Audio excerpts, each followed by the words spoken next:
الحمد لله الحمد لله وكفى وسلام على عباده الذين اصطفى أما بعد. قال الله تعالى في الكلام المجيد والفرقان الحميد: أعوذ بالله من الشيطان الرجيم، بسم الله الرحمن الرحيم. شهر رمضان الذي أنزل فيه القرآن هدى للناس وبينات من الهدى والفرقان، فمن شهد منكم الشهر فليصم، ومن كان مريضا أو على سفر فعدة من أيام أخر، يريد الله بكم اليسر ولا يريد بكم العسر، ولتكملوا العدة ولتكبروا الله على ما هداكم ولعلكم تشكرون. إن في الجنة باب يقال له ريان، يدخل منه السائمون لا يدخل منه أحد غيرهم، يقال أين السائمون فيقومون لا يدخل منه أحد غيرهم، وإذا دخلوا أغلق ولم يدخل منه أحدا.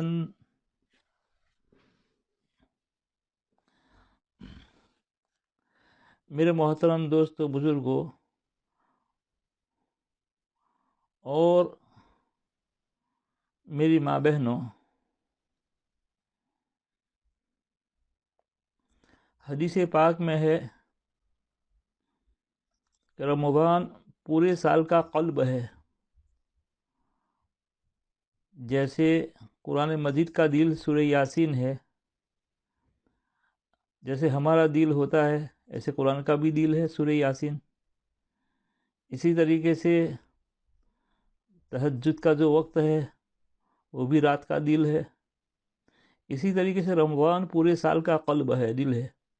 اگر یہ درست رہا تو پورا سال درست. اس لیے امام ربانی حضرت مولانا مجدد الفیسانی اپنے مکتوبات میں فرماتے ہیں کہ رمضان المبارک کے مہینے میں اتنی برکت کا نزول ہوتا ہے، اتنی برکت کا نزول ہوتا ہے کہ بقیہ پورے سال کی برکتوں کو رمضان المبارک کی برکتوں کے ساتھ وہ نسبت بھی نہیں جو قطرے کو سمندر کے ساتھ ہوتی ہے.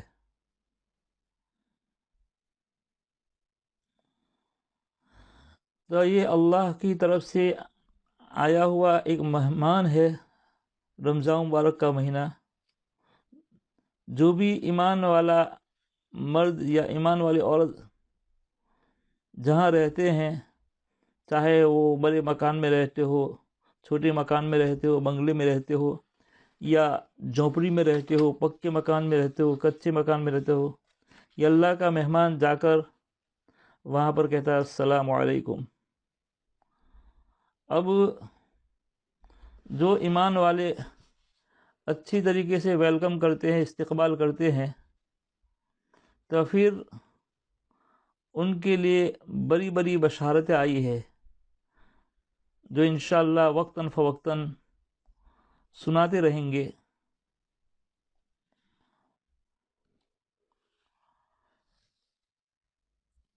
تو اللہ تعالی ہمیں اس مبارک مہینے کی قدر کرنے کی توفیق نصیب فرماوے.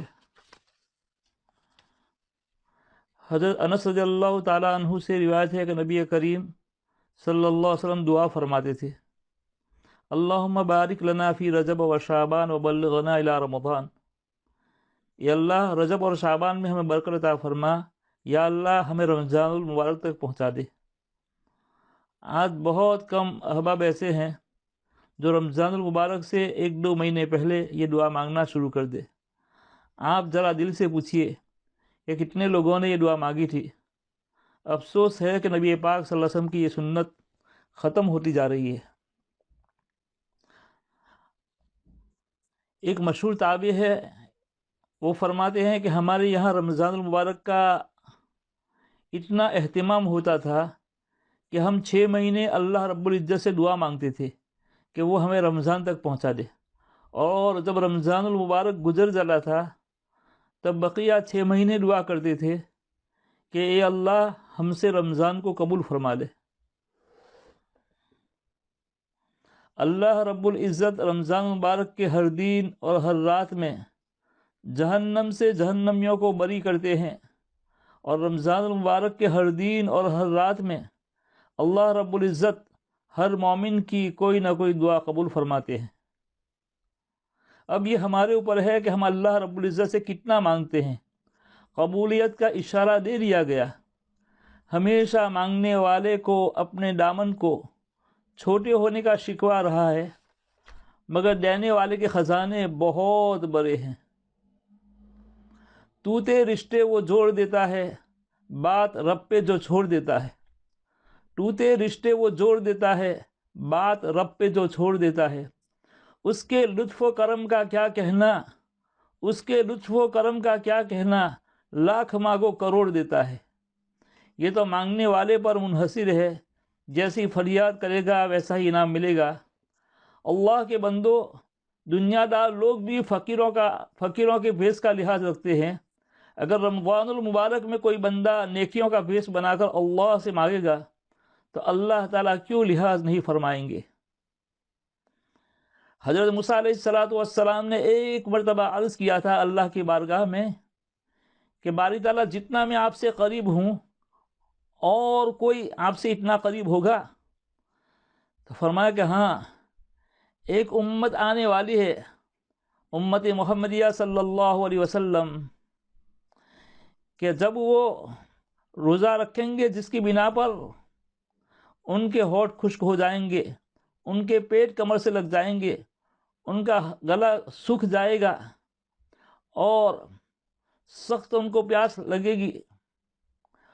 پھر جب وہ افطار کے وقت مجھ سے مانگیں گے تو کہا کہ میں اس وقت افطار کے وقت بہت زیادہ قریب، اے موسیٰ تمہارے درمیان تو 70 پڑھتے ہیں، لیکن وہ امت جب افطار کے وقت دعا مانگے گی تو ہمارے اور ان کے درمیان کوئی پردہ نہیں ہوگا۔ جو بھی وہ دعا مانگیں گے اللہ جل جلالہ امن والہ افطار کے وقت قبول کر لیں گے۔ پھر فرمایا کاش کہ امت جان لے کہ رمضان المبارک کا مہینہ کیا ہے۔ اگر اس کی حقیقت کو جان لے تو وہ تمنا کرے کاش کہ یہ رمضان پورے سال رہتا۔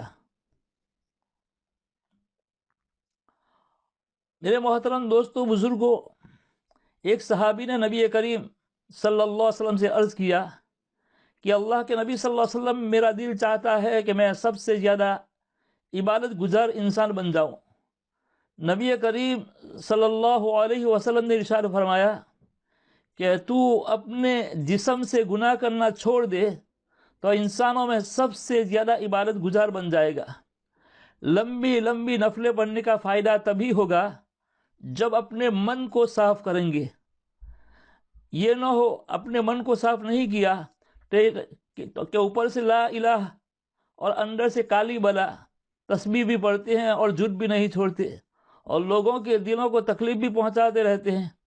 کسی ذرا سی بات پہ دماغ گرم ہوتا ہے تو گھر کے اندر طوفان مچا دیتے ہیں، حالانکہ یہ صوفی صافی بنے پھرتے ہیں۔ یاد رکھنا، اگر عبادت صرف لمبی لمبی نفلیں پڑھنے اور تسبیح پھیرنے کا نام ہی نہیں ہے، بلکہ اپنے جسم سے گناہوں کو چھوڑ دینے کا نام دوسرا نام عبادت ہے۔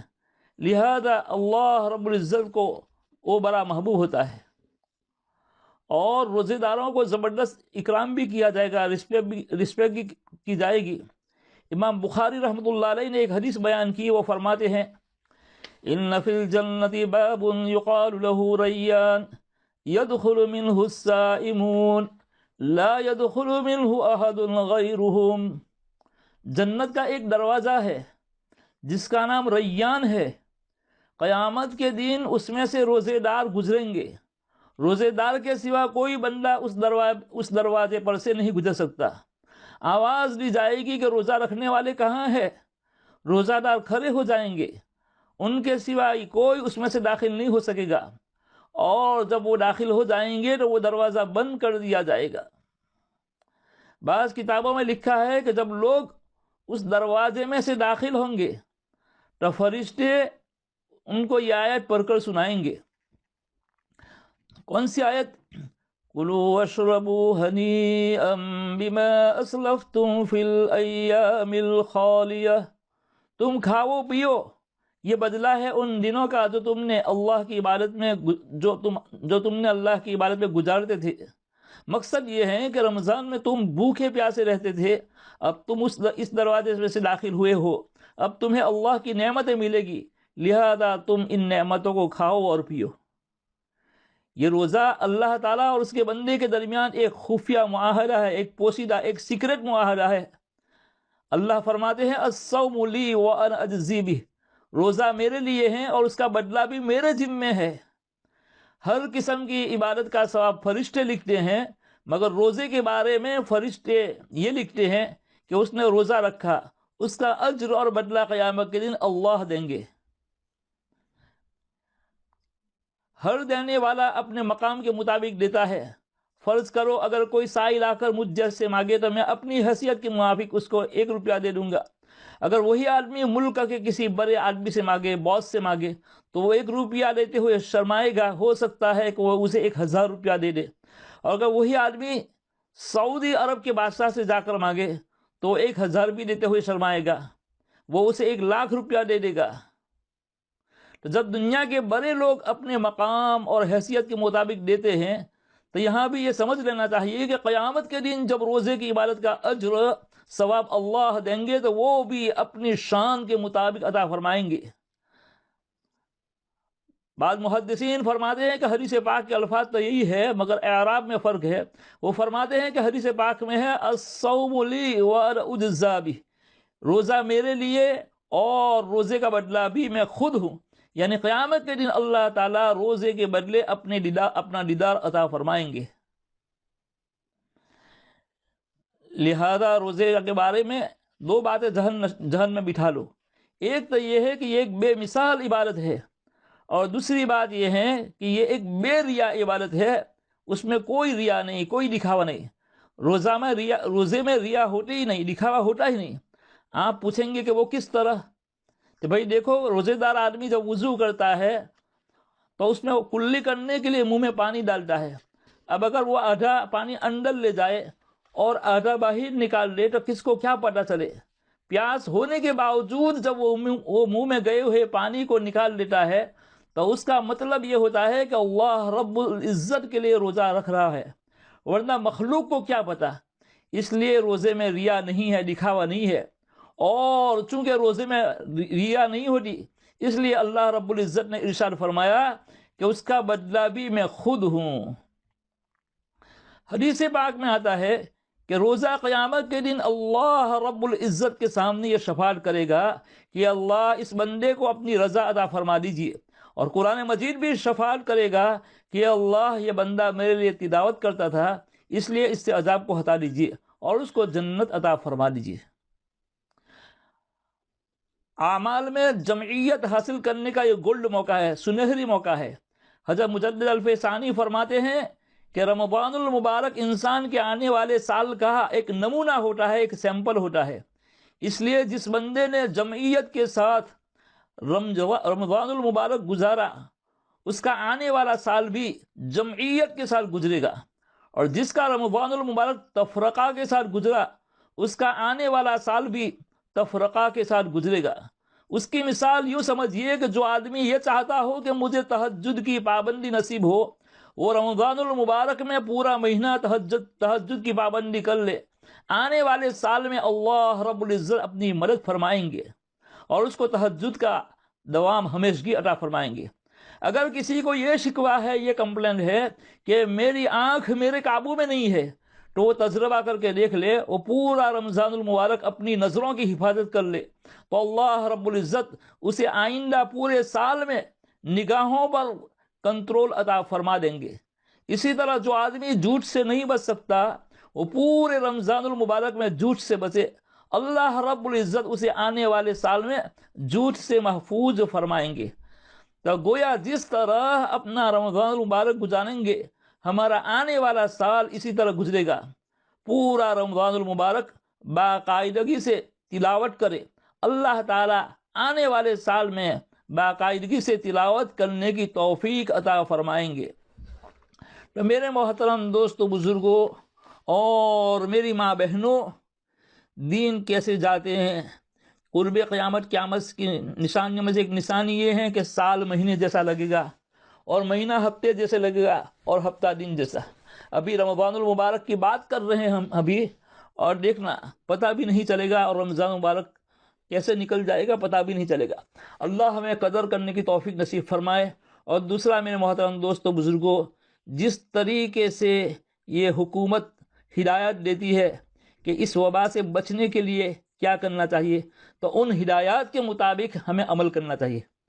ایسا نہ ہو کہ ماشاءاللہ ہم اس کا تو اہتمام کرتے ہیں کہ بھئی مسجد نہیں جاتے ہیں، اپنے گھروں میں پڑھتے ہیں، لیکن ایسا نہ ہو کہ رمضان مبارک ہے تو بھئی دوسری جگہ کہ تو میرے گھر پر آ جانا، تو میرے گھر پر آ جانا۔ نہیں، اس طریقے سے بالکل مت کرنا، سمجھے، ایسی غفلت مت کرنا، بلکہ ہر ایک اپنے گھر پر قرآن سنانے والا کوئی نہ ہو تو کوئی حرج نہیں، علم طرح سے پڑھ لینا، لیکن اس طریقے سے کہ ایک گھر کے اندر ایک مکان کے اندر تم بھیڑ زیادہ کرو، جمع کرو، یہ بالکل مت کرنا، ورنہ اس کے نتائج یہ اچھے نہیں ہوں گے۔ اس وجہ سے حکومت کی طرف سے جو ہدایات ہے اس کے اوپر ضرور عمل کرے، وہ ہمارے فائدے کے لیے ہی کہتے ہیں، اس کے اندر ہمارا فائدہ ہے۔ دعاؤں کا خوب اہتمام کرے، استغفار کا خوب اہتمام کرے، قرآن کریم کی تلاوت کا بھی خوب اہتمام کرے۔ دیکھو میرے محترم دوست بزرگوں اور میری ماں بہنوں، پہلے زمانے کے جو واقعات ہم سنتے ہیں کہ کیسے کیسے قرآن پڑھنے والے تھے اور کیسے کیسے اللہ کا ذکر کرنے والے تھے، لیکن اس زمانے کے اندر بھی بہت سارے اللہ کے بندے ایسے ہیں کہ ان کی کارگزاری سنو تو آپ حیران ہو جاؤ گے۔ اس طریقے سے کلمہ طیبہ کا ورد کرتے ہیں، قرآن کریم کی تلاوت کرتے ہیں۔ جیسے میں نے آگے بھی کہا تھا کہ ہمارے ایک پہچان والے ہیں جونی کوساری کے اندر، حافظ احمد کر کے، ابھی میں نے ان کو 3 دن پہلے دعا کی درخواست کے لیے فون کیا تھا کہ بھئی دعا کرنا رمضان مبارک اچھی طرح گزرے۔ تو اس وقت پھر میں نے پوچھا تھا کہ آپ کہاں تک پہنچے؟ انہوں نے 2004 نومبر سے شروع کیا تھا، 2004 نومبر سے رمضان مبارک کے اندر 2 رکعت پڑھ کر دعا کی کہ اللہ مجھے عاشق قرآن بنا دے۔ تو میں نے کہا کہ تم نے 2004 کی نومبر سے شروع کیا تھا تو ابھی کہاں تک پہنچے؟ تو کہا کہ الحمدللہ 5462 کلام پاک ابھی تک ختم کیے۔ 5462 3 بجے سے اٹھ جاتے ہیں، اٹھ کر تہجد پڑھ کر آدھا گھنٹہ خوب دعا کرتے ہیں اپنے لیے، امت کے لیے، پھر شروع کرتے ہیں، پڑھتے ہی رہتے ہیں۔ ایک تو روزانہ ختم کرتے ہی ہیں، لیکن کبھی کبھی 2 بھی ختم ہو جاتے ہیں۔ اس زمانے میں بھی ایسے ہیں، تو ہم بھی اللہ سے خوب مانگے۔ یہ اصل جو ہم دنیا میں اللہ نے ہمیں بھیجا ہی اس وجہ سے ہیں کہ ہم اللہ کی معرفت حاصل کریں، اللہ کو خوش کرے، اللہ کو راضی کرے۔ تو اللہ کہنے سننے سے یار ان باتوں پر عمل کرنے کی توفیق نصیب فرمائے۔ اب آخری بات کہہ کر میں اپنی بات کو ختم کرتا ہوں، اس کے بعد ہمارے حضرت مولانا یوسف دروان صاحب دامت برکاتہم انشاءاللہ انگلش کے اندر بیان فرمائیں گے، تو اس کو بھی خوب توجہ اور دھیان کے ساتھ اللہ تعالی ہم تمام کو کہنے سننے سے زیادہ عمل کرنے کی توفیق نصیب فرمائے۔ اور تمام سے درخواست ہے کہ بالکل ہمارا وقت غفلت میں نہ گزرے، اس کا خاص خیال رکھنا، وقت بہت قیمتی ہے۔ انشاءاللہ اس رمضان مبارک کے اندر منڈے، ٹیوزڈے، وینسڈے، تھرسڈے، یہ 4 دن انشاءاللہ مولانا یوسف صاحب دروان دامت برکاتہم حیات الصحابہ ظہر کے بعد 2 بجے شروع کریں گے، تو اس کو بھی خاص توجہ اور دھیان کے ساتھ سنیں۔ اللہ تعالیٰ کہنے سے سننے سے زیادہ ہمیں ان باتوں پر عمل کرنے کی توفیق نصیب فرماوے۔ سبحان اللہ بحمدہ، سبحانک اللہم وبحمدک، ونشہد ان لا الہ الا انت ونستغفرک ونتوب الیک۔ اور علامہ انور شاہ کشمیری نے اپنا ایک تجربہ بھی لکھا ہے کہ بھئی رمضان مبارک کا جب چاند ہو جائے اس کے بعد 3 مرتبہ سورہ فتح پڑھ لو، 26 پارے میں ہے، 4 رکوع ہے، تو اس کو 3 مرتبہ پڑھ لو، تو اس سے کیا ہوگا؟ تو کہا کہ اللہ تعالیٰ 1 سال کی حلال روزی کا انتظام کر دے گا۔ اللہ جل جلالہ امن والو 1 سال حلال روزی کا انتظام کر دے گا۔ اللہ اس پر بھی ہمیں عمل کرنے کی توفیق نصیب فرمائے۔ سبحان اللہ بحمدہ، سبحان اللہم بحمدک، نشہد ان لا الہ الا انت ونستغفرک ونتوب الیک۔